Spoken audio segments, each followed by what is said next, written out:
So recently, I was invited in to do a podcast with the Dear Starshine, Dr. Karen, and via Dear Sister Tasha. Hello, Tasha. Nice to see you.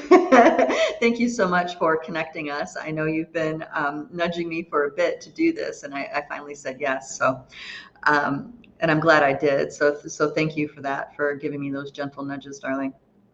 So it was a really great conversation, because she's she's a multidimensional like we are, and she had lots of wonderful inquiries.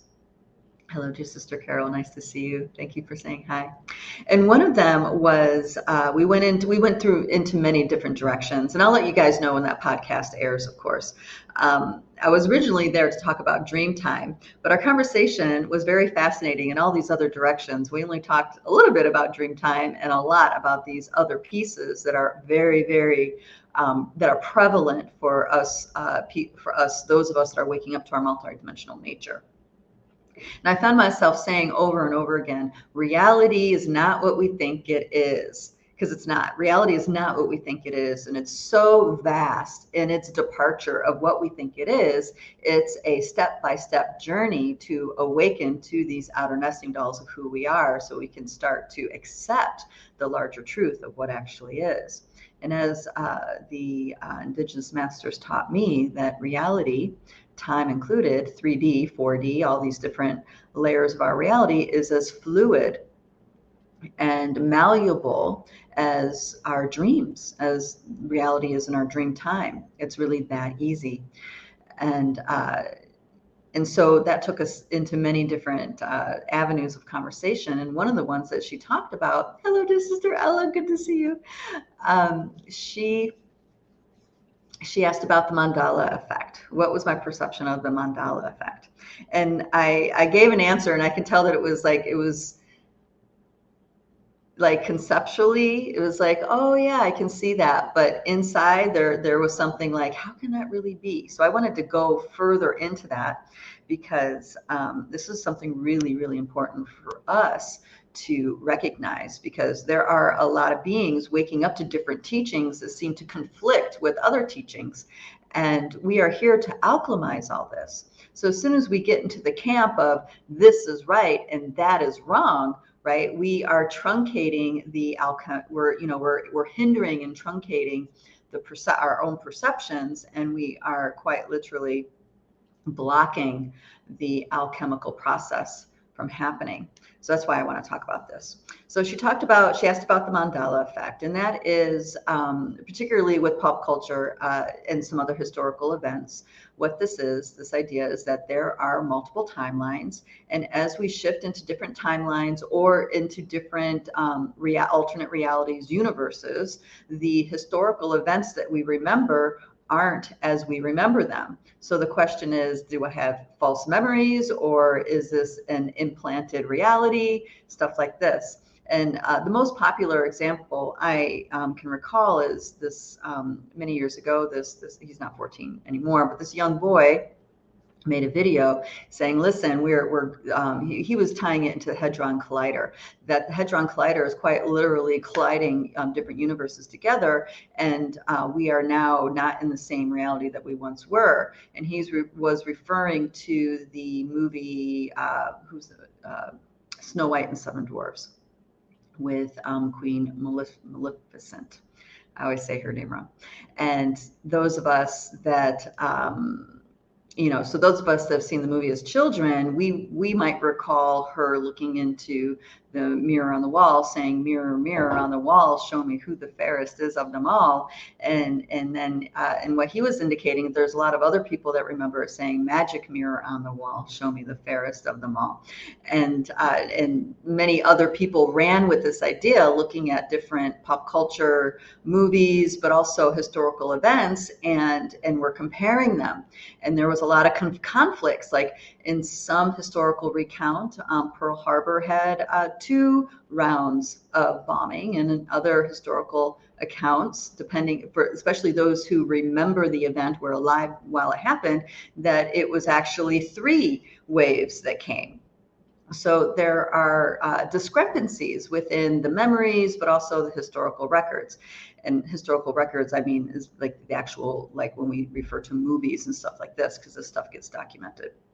And there's a lot of conversation about this. What does this mean? And it kind of freaks people out. And it freaks people out because it challenges their idea about reality and time, and also the universe at large, right? How can this happen? And should we be panicking that we're going into other universes, right? So, and what I want to do is I want to set the whole thing straight so we understand that we are multidimensional beings. Many of us are in resonance with different universes, multiverses, timelines, and there's many, many, many different universes unfolding in this plane, this plane of the mother, Pachamama, all at the same time right now. And what's really significant for us to realize, especially when it comes to spiritual teachings, especially when it comes to teachings about the foundation of reality, we need to open our perspective a little bit more. It's not about one is right, one is wrong, one is different than the one that I grew up with, therefore there must be something suspicious about it, stuff like this. It's much more, it's not that cut and dry. Now, I say a lot on this channel in order to liberate yourself, we need to liberate our thoughts and our attitudes away from the idea of right, wrong, good, bad, negative, positive, black, white, because this can quite literally liberate our way that we perceive ourselves and the reality at large around us. And this is significant, not just for our minds, not just for our ideas of the truth, but it actually changes our chemistry. And our chemistry impacts our DNA dance, right? Which impacts how our emotions work, how our attitudes work, how our brain works. So everything is so intricately woven. So when we get locked into one is right over the other, it quite literally limits the potential of the DNA dance within us. So it's more than just liberating your mind. It's liberating your very being from these different narratives and these ideas of one is right, one is wrong.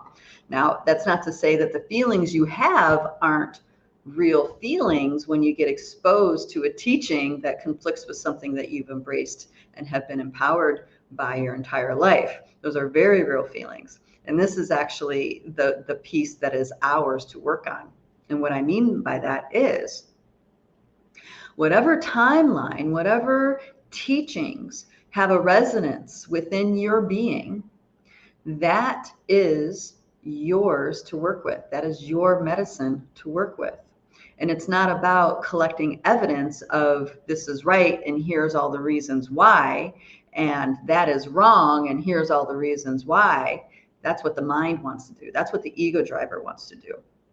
But that's not the medicine. The real medicine is going through all the feelings, the thoughts, the attitudes, the beliefs that you have that attach you to these different ideas, and have them, and in your omnipresent self being present with those feelings, with those beliefs, stuff like this, it becomes alchemized and it has the potential to liberate you from that perspective of being attached to that perspective or attached to that timeline, right? It also can work the opposite way. It can actually bring in ascension timelines, if that's the word you want to use, ascension timelines, whatever resonates. So you can use this to free yourself from limiting timelines, but also to activate more expanded timelines. Time is fluid, after all. This is what the teachings are. Time is not linear like our mind, our ego driver perceives it, or how our artificial ways of keeping time reflects to us, right? So how things resonate within you, bringing your infinite aspects and awareness of it inside of your body, it actually changes The alchemy of this changes your perspective, therefore changes your brain chemistry, changes your body chemistry, activates another rung of your DNA dance.